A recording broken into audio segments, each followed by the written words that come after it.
What is going on, everybody? Welcome back to GR4 Sportsbar, your one-stop shop for everything from what's going on in the world of sports to whatever's going on in the world of, I guess in this case, beer. It is one of my favorite times of year for both. It is the beginning of October, and that means two things, both of which we're going to get into today.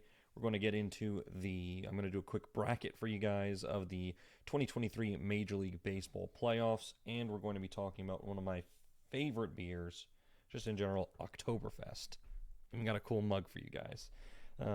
This is Crosstoberfest. It is from local Crosstown Brewing in Memphis, Tennessee. This is a fest beer. It is not exactly what a lot of people consider a very, very traditional Oktoberfest beer. This is a newer style of beer. It is pale lager. Look at that cool little mug I got there at a local Oktoberfest a couple weeks ago. Really, really nice pale color on this one. I'll be honest, I've already tried this. I've had this before. It is one of my favorites. Really, really clean. It's essentially what a fest beer is. It's an in-between. It's split between what is a more traditional Oktoberfest beer and a Marzen. A Marzen's a bit of a darker amber colored beer. It's a little bit heavier, has more alcohol. And this is a pretty much a little bit heavier German style Helles lager. Really, really good. Best served nice and cold and in a mug just like this. Oktoberfest beers are some of my favorite in general. This right here is one of my favorite out of all of those styles of beer. Easy drinking, really, really fun to get. Really, really excited for the fall time. This is a big part of that. So just based on all those different things, I would probably give it's at least an 8. Probably an 8.3. It's just a really, really good beer. Very, very easy to drink. And with that, let's get to the other big thing that we're all here for and we are all excited for. It is time after the 162 game marathon. It is time for the sprint of the Major League Baseball season. And we're going to move this on over to a bracket that I was able to find online that should be easy enough for me to fill out. We're going to be going from top left to bottom left, top right to bottom right, breaking down each of these matchups as best as I can. I'll be completely honest with you guys. If you guys know me, I'm a really big Rays fan, so don't be shocked if we see a little bit of a run there. But I will try and keep it as realistic as possible. Let's start here with Toronto and Minnesota. I'm going to lead each part off with who I think is going to end up winning and why. I think Toronto is going to end up taking this first matchup. I love John Gray, and I really like what Minnesota's been able to do with their pitching staff, but I can't discredit what Toronto has. They've got good starters between Kevin Gausman. I would be saying Alek Manoah, but we all know of his struggles this year. But at the very least, with Toronto, they're a little bit more of a well-rounded team. I think Minnesota winning that AL Central, it's kind of a consolation prize. I don't see them making a deep run in the playoffs. Between Vlad Guerrero, you've got Biggio, you've got Bo Bichette. You've just got a really, really well-rounded, pretty deep team in Toronto. I think they take on Minnesota. They might lose an early game. First game, whoever pitches against John Gray, it should be a pitcher's battle. But beyond that, that's where I feel like the bats for Toronto really end up making their impact on the wild card series. Moving on to the early series, we've got the Texas Rangers going to Tropicana Field to take on the Tampa Bay Rays. I've been reading up a lot on this one, and I know a lot of people are really fading the Rays just based on the injury concerns, and they've been really hyping up what Texas brings to the table. That said, Texas has not won as consistently at Tropicana Field as they have in Arlington. And just based on that and the pitching staff, the major flip that we've seen from the Rays since the last time we saw them play against Texas, I'm going to pick Tampa. You've got their two aces on the mound right now between Tyler Glasnow and Zach Eflin, taking the bump against Texas. Those two guys can both eat innings and just record a ton of strikeouts. I am recording this before they've announced the lineups, so based on the way that Tampa's bullpen has been playing since just after the All-Star break, they have been absolutely lights out. Even with Texas picking up a guy like Aroldis Chapman to close out games for them, I don't think they'll be able to keep up with what the Rays bring to the table, especially in their pitching staff. Moving on over to the National League, we've got the Brewers and the Diamondbacks. This is really, really difficult because with Arizona, you've got a ton of youth, a ton of excitement. Corbin Carroll, we've seen him take over games single-handedly. You've got good pitchers in Zach Gallen and Merrill. But with Minnesota, you've got Devin Williams, you've got Corbin Burns. You have a truly dominant pitching staff. Yelich had a very solid year this year as well. They're coming off of, winning another division title there in Milwaukee.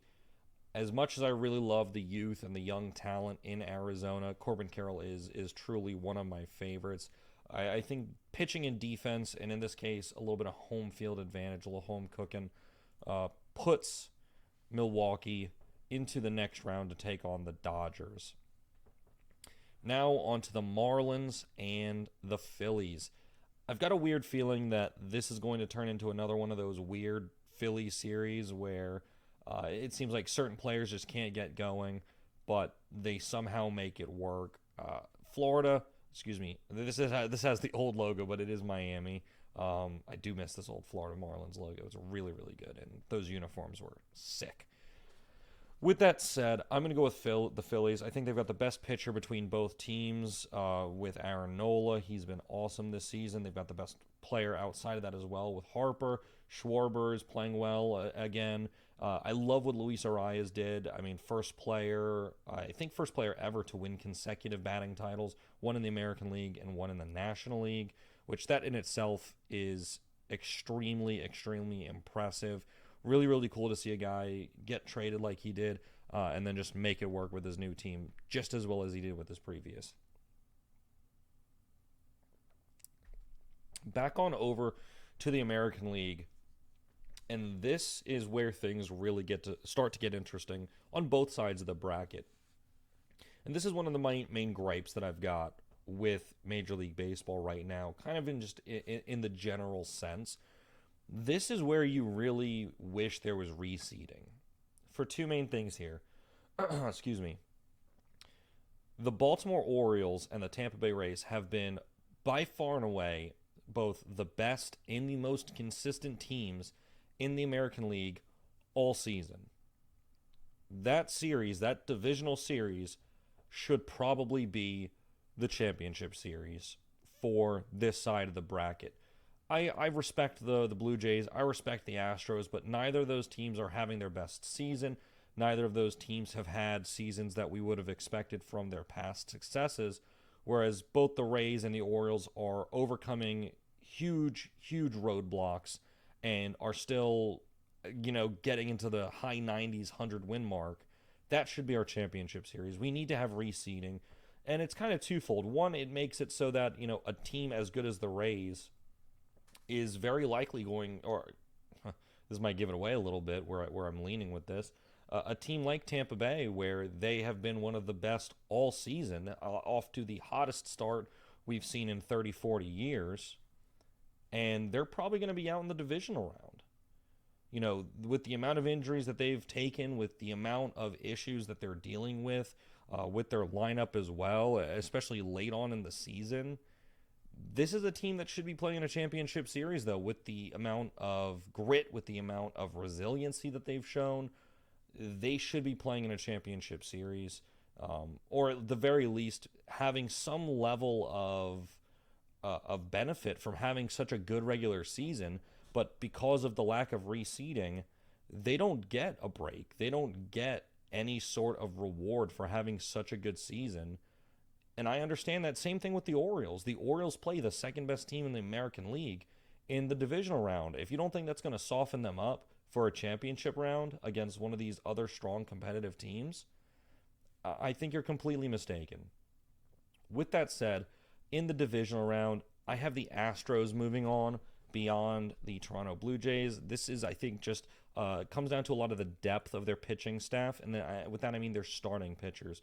Because for the Blue Jays, I love Chad Green. I love Jordan Romano. I love the back end of that bullpen. And that's something the Astros have been lacking this year. That said, it's really hard to look away from a guy like Justin Verlander. They've got Neris. They've got Framber Valdez. They have just a really, really strong, at the very least, trio of top-end starters. And then, of course, both of these teams can smack the ball around the field between Bregman and Altuve. I feel like I'm forgetting a pretty big one there, but besides the point, I mean, while I think the Blue Jays probably have a deeper lineup, I don't necessarily know that they have the depth of the high-end talent to really get them past an Astros team that's also getting a bit of a break, seeing as they earned themselves a bye going into the divisional round. And I know I already mentioned it. I'm going to take the Orioles to move on to this. There it goes. I'm going to be taking the Orioles to move on to the championship series, taking them past the Rays. The biggest thing right now that's facing the Orioles is this is a young team. They don't know yet what it takes to win. They haven't been in this situation yet before. And in a sense, I think being a little bit naive to that will serve them well. They don't know that they aren't supposed to win just yet. And it's going to be really interesting to see how the late game goes for both of these teams. Excuse me. I guess that's a side effect of drinking beer as I do this. With their star closer, Felix Bautista, missing the playoffs and likely missing a large chunk of next season, having to get Tommy John surgery very, very late in the year. They're still going to be buoyed by their offense between Cedric Mullins, Adley Rutschman, Gunnar Henderson.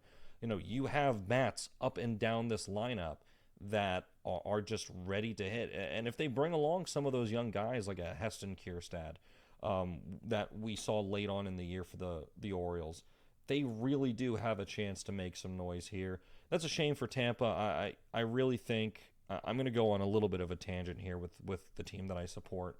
With all the injuries to the pitching staff, with all the late injuries or injuries that nagged this team throughout the middle of the year as well, between losing 3-4 starters for the entire season, between having a completely rotating cast of outfielders based on injuries. I mean, even now we're missing Jose Siri, Luke Raley, a ton of these players in the outfield that are huge impact guys, both offensively and defensively. Even getting to this point, even getting to that 98 win mark is exceptionally impressive, and I think something the team should be proud of. But right now, with the extra couple days of rest and not having to play a really, really good baseball team in the Texas Rangers, that is something that the Orioles are definitely going to appreciate and enjoy about having that extra bit of rest. Now over to the National League. Going to get started with the Dodgers and the Brewers. Just based on the way that this season's gone, I've got to go with the Dodgers. I mean, Clayton Kershaw has been straight up vintage. He's been incredible all season. The rest of that pitching staff, they do have some injuries, like guys to Dustin May, but they've been able to bring up some of their youth players and some of their talent. And plus their bats have just gotten them so far. I mean, Mookie Betts, between his awesome ability behind the mic, if you guys haven't listened to his podcast, it's awesome. He's so good. He's so personable. But he's also been one of the best players in baseball all season. They still have a ton of talent up and down that lineup. They traded for Kike Hernandez again, their true utility man from the last couple seasons that went on to Boston. Brought him back, and he has been invaluable defensively for this team. And between the Phillies and the Braves, honestly, I have to click the Braves. I just have to, just based on the way that they played through this regular season and the way that they just dominated day in and day out, dominated it inside their division, dominated outside their division, dominated within the within the National League, outside the National League. Truly the best team in all of baseball this year. Their record reflects it, the way that they play reflects it, and they just have so much talent, and it's so affordable for them the way that they built this team. It is the best built team in baseball right now. I think it is the best team in baseball right now. They will be incredibly difficult to beat in any length of series. Yes, their bullpen could be a little bit better. Yes, the back end of their bullpen could be a little bit better. But when you've got dominant starters like they do, I mean, starting off with Spencer Strider, still have Charlie Morton, that young man Bryce Elder, and then the bats. I mean, a 40-70 year. You had Olsen batting 50, knocking 54 out of the park. Like, with those two combined, we're not even talking about a third baseman on this team that had 37 home runs and 97 RBI in just his third or fourth year in Major League Baseball. It is truly one of the deepest and just best teams in all of baseball this year. Going back to the American League to pick which team is going to come out of the American League, I think, as much as I hate the Astros for, I'd say, good reason, I just have to pick them. I think right now they've got the veteran depth and that experience. This is where that really does end up becoming really important. They've been in this position before. When it comes down to crunch time, I'm going to go with the veteran experience, especially in baseball, and especially when we're talking about great managers as well. They still have Dusty Baker there leading the charge. And, the Orioles, I love their youth. I love the exuberance they play with. I love watching them play baseball. I don't think they have enough right now. Give it another year. If they can continue to play with this level of consistency that they have this season, going into next season, there is no doubt in my mind that we will see this Baltimore Orioles team in a very similar position as we see them now. But at the time being, I'm going to go with the Houston Astros. And now over to the arguably even bigger heavyweight bout for this postseason. I'm going to go with Atlanta. For all the same reasons that I think they're going to end up beating the Phillies is the same reason that I think they're going to end up beating the Dodgers. I just think the Braves have too much pop right now, too much athleticism on the base paths. They really put a ton of pressure on opposing pitchers, and I just don't know if the Dodgers have the bats right now to keep up with that. And we're back at another rematch between the Braves and the Astros. It really is a shame. I don't want to say a shame that we're essentially getting another repeat. But with that in mind, I've got to pick the Braves. They've been the most consistent. They've been the best team so far this season, far and away. And the funny thing is with this, if I'm looking at this American League side, I'm led to believe that if the Orioles or if the Rays were able to get to this championship game or this championship series, I really do have the belief that either of those American League East teams would put up a better fight against Atlanta. I just don't think it's in the cards right now, just based on the seeding, based on where these teams are at right now. I mean, we look at the Orioles, they're already missing their best closer in Felix Bautista, and they've got just a young team, and we're not sure how they're going to step up to a true postseason adversity just yet. And with the Rays, they're dealing with so many injuries between missing Rasmussen, Springs, McClanahan. There's 3 starting pitchers that all just eat up innings. Yandy Diaz, the American League batting champion who hit .330 on the season, is dealing with some nagging lower body injuries. Arozarena, they're missing Brandon Lau, who had a very good season at second base. This is another team where they're really having to lean on some of their young guys. And when it comes to Tampa, I'm really hoping I'm wrong here. I'm really hoping that they can kind of pick it up, get back to how they played at the beginning of the year and make a run. But I just don't see that realistically right now. I think the Astros in the American League probably have one of the healthier teams. They have a strong staff, especially after reacquiring Verlander, who's got a ton of that playoff experience. But all in all, I'm giving this to the Atlanta Braves. I think they're just truly the most well-rounded team. I didn't even bring up their catcher who they added. Both of them are actually very, very good now that I think about it, between Sean Murphy and Travis d'Arnaud, both with a big bat. Just top to bottom, they are so well-rounded, so strong, so good at so many different things.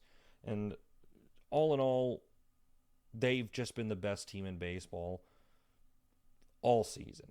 From the start, off rip, the Atlanta Braves have been the best team in baseball. And even looking at it now, it hasn't really been all that close. That said, all of these teams do have their flaws. All of these teams do have every opportunity to beat each other.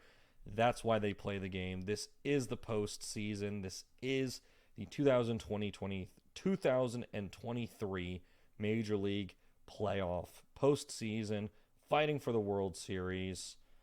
And we'll just have to get into it. First game is just this afternoon. This is going to be going up on Tuesday, early afternoon. First game is, I want to say, at 3 o'clock in Tropicana Field. And we've got the rest of the wild card games going on all through that. With that said, thank you guys so much for watching. Make sure you follow me here. Subscribe, like, send this to all your friends. Hit that notification bell so you guys get notified every time a new video gets posted. And also make sure to go follow the page over on TikTok. I try to post as many of these beer reviews over there as possible. With all that said, have a great week, enjoy some playoff baseball, and cheers.